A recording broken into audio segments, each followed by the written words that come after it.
injuries suck. Yeah, I mean, Bobby you could have Portis told going that down, before. Bobby Portis going down again. Just came back. Goes down again. And then you have... He should have taken his contract in the offseason. What really pisses me off is Zach LaVine playing last night. He says to the media that he's 80%. He does not feel 100% to go. And we play him. Last night, we play our highest paid player on the team when he says he's 80% just because it's his former team. What are your thoughts on that? My thoughts on that, it's complete and utter bullshit. That is like an unnecessary risk if he's truly... This goes back to the Mitch Trubisky talk from a couple weeks ago. Mm-hmm. If you're not 100%, why are we giving you the green light to play? Yeah, I know it's a tough one. I know. It's because we suck. You have to be fair to the player, though. Because if the player wants to play against his old team, he should be able to do that. I get it. In the end, it all worked out because the Bulls didn't win. So it's another tank win if you're looking at it through those colored glasses. But I'm with you. I think health is more important than... And if he were to have an ankle injury again, or, to worsen the ankle injury, or if he were to get hurt again, I think in a sense it's bad because you would say that he doesn't get the full season of being healthy after the ACL, and that kind of sucks because he hasn't, and then again he really hasn't anyway. But I do believe that you got to be fair to the player. If the player thinks he can play, you got to let the kid play. That's the fairness of he knows his body, and he says, see, my thoughts on it aren't, shouldn't he have played? It should he have said that he's 80% before. If you're a smart man, just go up there and say, hey, I'm fine now. I'm good. I want to play tonight. I'm going to play. Right. Just don't say, yeah, I'm about 80%. I really don't feel well. And then, expect. See, to me, that's almost like he said it. He's 80% just in case he has a bad game. He has something to blame. Is it just that, or is it a shot at his coach, too? Because he knows he's going to be a go. He says he's 80%, and his coach is letting him trot out there and play because Zach LaVine and Jim Boylan, from everything that I've that being said, him limping around last night, though, he had a great game. He had a great game. Yeah, he dropped 28 points. He played efficiently. In 26 minutes? 26 minutes. Yeah. So, he played efficiently. It's just... I just don't understand why you say it. I don't understand why you let a star player of Zach's caliber play. But does anything that the Bulls do anymore surprise you? Oh, no. No, because they're a joke. I'm just I'm asking the question. Yeah, no, I'm not with you surprised. on that. Yeah, I'm not surprised. No, I understand where you're... I think it's fair to the player to say, this is your call. He knows his body more than anybody. And I get where you want to play on the safer side because really, what does it matter if he plays or not? It really doesn't. But if it matters to a player that much that he's going to play at 80% on that ankle, it must have meant something to him. You know what I mean? So to keep the happiness in the locker room that doesn't have a lot of happiness right now, with what's going on with Parker, what's going on with the front office. And see, that's another thing that's not even on the damn outline right now that you just brought up. What, Jabari Parker? Yeah. He doesn't even get in the game last night. He hasn't played at all. Right. And he's out of rotation. And I understand that. And Boylan comes out last week at some point, and I cannot remember the exact quote. I know Casey Johnson had it on his Twitter. He goes, well, Jabari should be worried about being in the film room and getting, and getting shots up in practice. Why? Why should he be? You came out to the media and you said that he's out of the rotation. It leaked that he was going to be out of the rotation, and then you go and you confirm it. You could have not just said anything and just not played. You could have said, "Hey, we're gonna evaluate through the game. Right, we're game gonna try something else. Are gonna play." But see, this is my question to you: is this a Boylan decision or is this a Paxson situation? Well, he's made this choice. They're one and the same. Well, and if that's the case, this is just another notch in we need to let Pax go.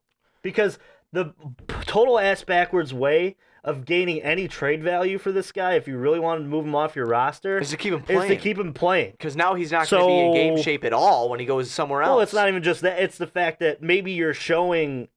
Maybe he has a couple games in a row. Maybe he has a stretch of 5-6 games that gets you a second-round pick opposed to taking on a contract or taking on a guy who really doesn't fit, the future of the Bulls for Jabari Parker. Opposed to now he walks into any negotiation with any other team, what ground does he have to stand on?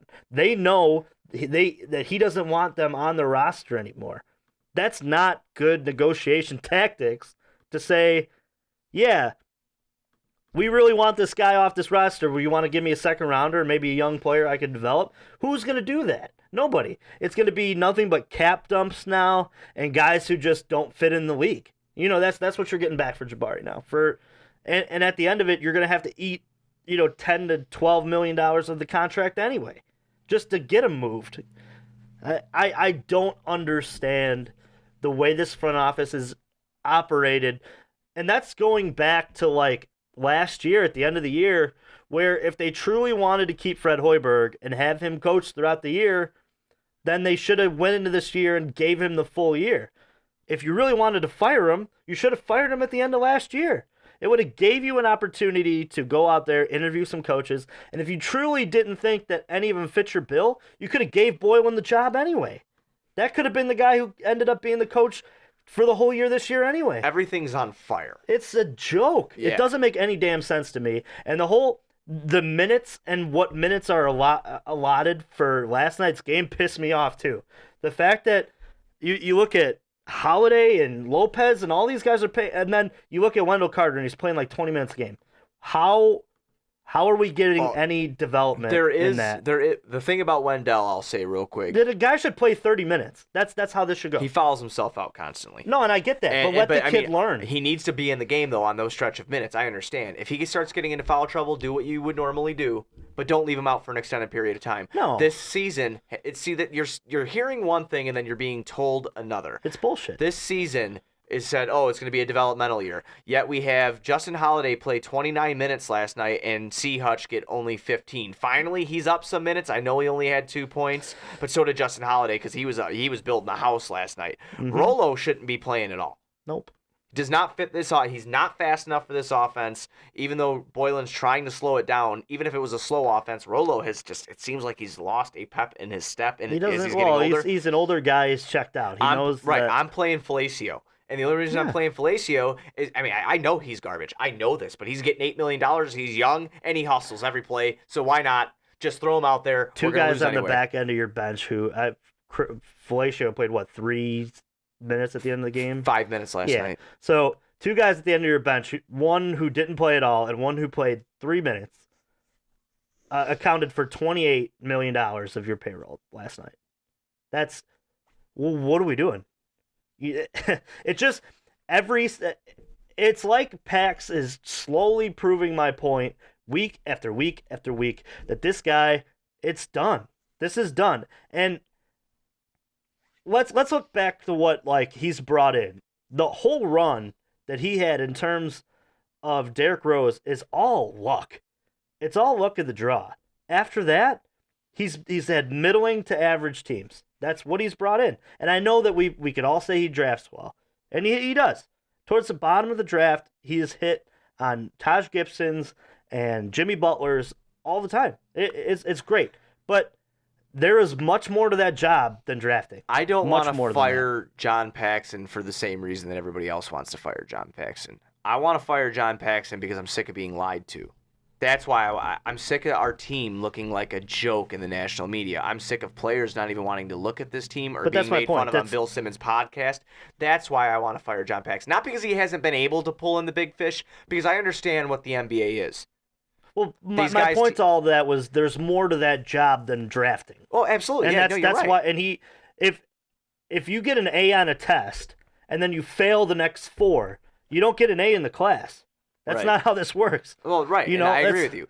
But like I said, the reason that I would pull him in if I had the power and I'd say, hey, man, you're fired for this reason. It's not because you don't draft well. It's not because you weren't able to lure big-time free agents here. It's because of how you made the franchise look. How the perception of the franchise looks right now is why I'm going to have to let you go, because I need to do this to save face for the franchise so that in the future, players would want to come here. And it's not... Like I said, I understand these players want to team up together. They want to play together. They want to go to the nice, warm climates. I get it. We see it all the time. It is what it is. But the way that he's made the franchise look is why I'm just completely and utterly done with him. Just done. The last Bulls topic I want to get into is something that I've never turned my back on him. He's still hanging up on the wall. Would you want to see Derrick Rose return next year if the opportunity's right? I think the coolest moments in the sports are when nostalgia meets present day. And I think that's one of the really rare moments in sports. I mean, you can think about Derrick last night. You could think about older quarterbacks winning Super Bowls, things like that, riding off in the sunset. I always think like Jerome Bettis at the end of the year, him winning a Super Bowl, walking out like that. And I know that winning a championship and what happened last night isn't the same level, but when it comes to the emotional state of what happened at the United Center last night, it's really cool to see what's happened with Derrick Rose, and I'm happy for the guy. He's been through hell and back, and he's having a hell of a year. And I'm going to give credit to Tom Thibodeau, too, as well, because I think he's done a damn good job at managing Derrick's minutes for what he is as well. I understand that Tibbs really Tibbs really has this like idea of that I play people till they're dead. But if you look at the way Derrick plays and he plays Derrick, he is very quick to pull Derrick Rose because he knows. He knows that it's an old body. The guy's got plastic knees for fuck's sake. I'm going to give a little credit to Tom Thibodeau for that as well. Obviously, Derrick, too, really reinvented himself, is extending his range as well.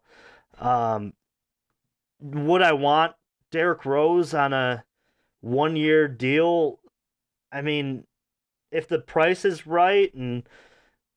Yeah, I mean, it comes down to who's coaching too. I just gave credit to Tom Thibodeau for managing his minutes, but you have to remember there's going to be another coach here who could easily, lead Derrick down the same path he was on. Well, a long time my ago. whole thought process is if Derrick did come back next year.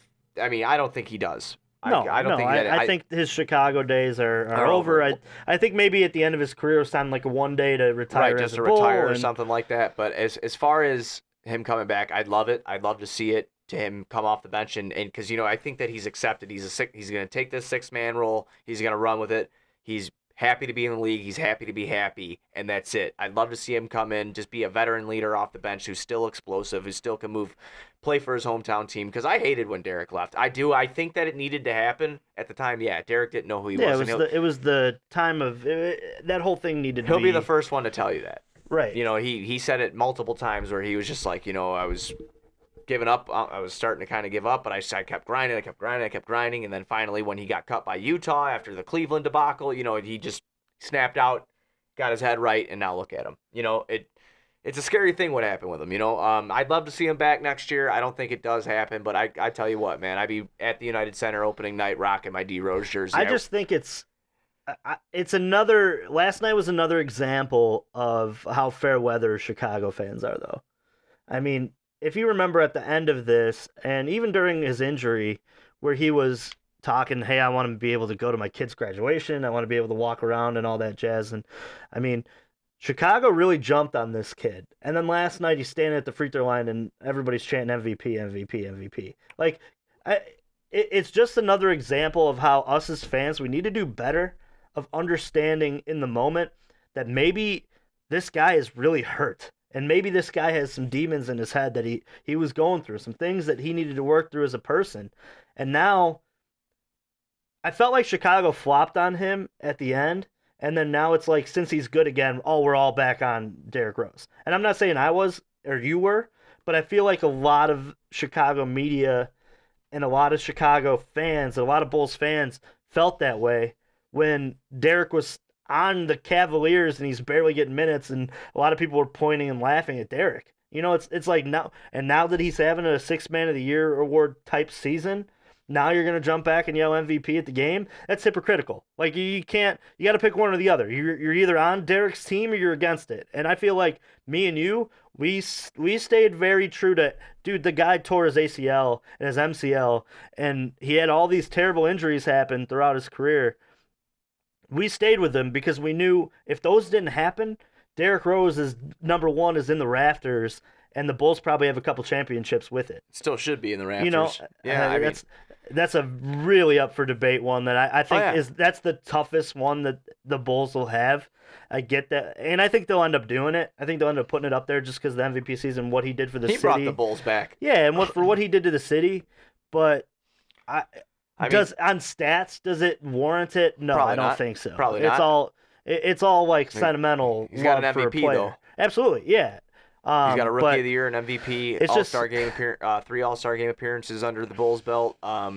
Yeah, he's a Eastern Conference Finals. And if he doesn't get hurt, he wins a championship. Yeah, I think he did. I think he really does. I thought he did with Rip Hamilton as our shooting guard. I thought that year. Yeah, I mean we could pick a million different years, but I think they would have figured it out eventually, and they would have got some talent around him. Right. No, but I understand what you're saying about the fans. The chanting the MVP, he cracked a smile last night. I wrote an article today on sportslocker.com. But was it a smile? And this is my question. I wish I could ask Derrick. Was it a smile like, I'm happy to be back in my home city, and I appreciate that, or is it smile? Because to me it seemed like a smirk, like, really, bro, like, I was ran out of here, and now you're gonna chant this again. Well, like, I mean, there's got to be there's got to be some feelings like that for him. There might be. I in the post game he said that this will always be home, and yeah, but is that like him? He said it felt good. I don't know what he really thought or not. I mean, it's.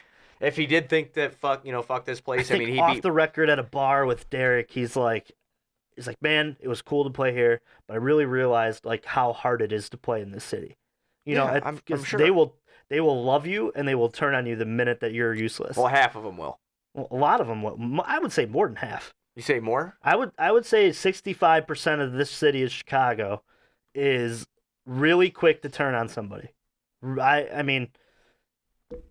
It's happened. It happened with Mark Pryor. It happened with Cutler. It happened with Cutler. Yeah. It happened with Derrick. I mean, even. No, I get it. I get what you're saying. I mean, you're seeing it with Mitch. Half of the people think he's a damn good quarterback. The other half don't. It's the start of expectations in this city. I believe are just too high. It's usually internet warriors, man.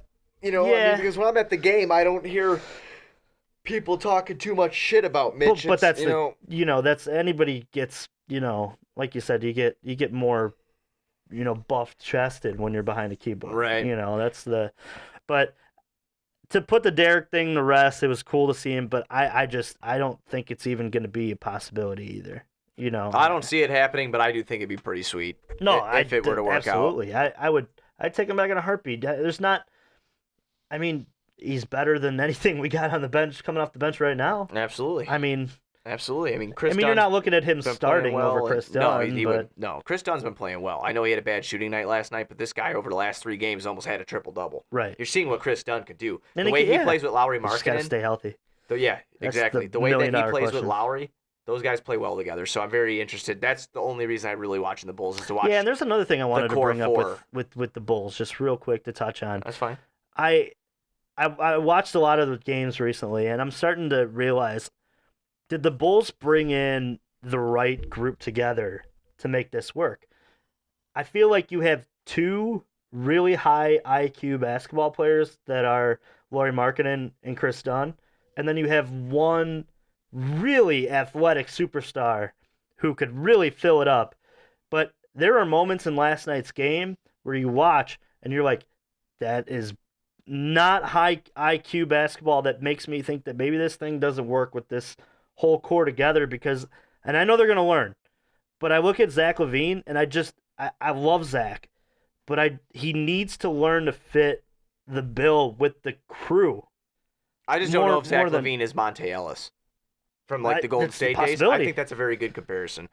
You know what I'm saying? It's a possibility. But you look at what they have. He needs to learn to play within the system and within the team. Right, and the smartness of the. I mean, there was a moment in last night's game where he takes 2 shots at the end of the half or at the end of the quarter, and I'm like, he chucks a 3 from 35 to 40 feet with 3 seconds left. He tries to go through everybody, and then right after that, you look, they get the rebound, and nobody's playing defense. Everybody goes through the entire team. It's like the Bulls, to me, the smartest teams, or the best teams are the ones that play the smartest.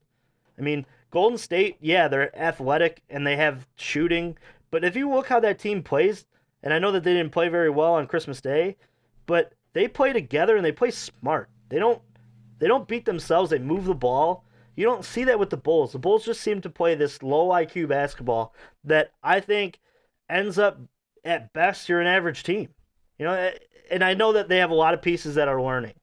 I mean, you look at where they're at in this rebuild, and it's a lot of young talent trying to learn how to win, but it really makes me question if the basketball IQ is there for a lot of these guys. Oh, I think that needs to be within coaching too. I mean, you got, Justin Holiday going taking contested 3-pointers off screen. I mean, it's just well, but that goes back to Zach Tepperman as well. It doesn't. Is he a guy who's going to listen? I hope so. I mean, it doesn't look like it right now. But I mean, he didn't listen to Fred, and he doesn't listen to Boylan either. I feel like last night though was, even though in a loss and Chris Dunn didn't shoot well, was the best game we've seen out of the core 4.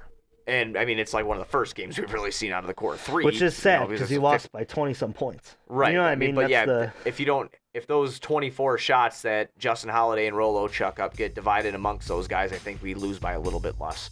Well, then maybe you see a different, and this is my hope. I mean, I'm hoping that they're in the lottery and they end up having a top-end pick. So my hope isn't that they trade these guys, Rolo and Holiday, for, scraps at this point.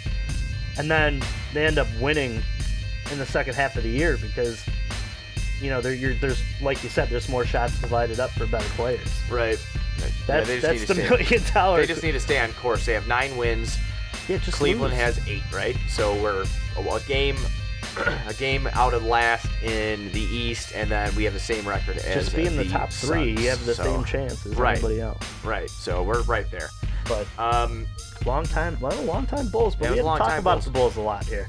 Yeah, we haven't in the last couple of weeks because they suck really bad. Go to Sports Mockery for Chicago sports news and commentary from those who know it best, the fans.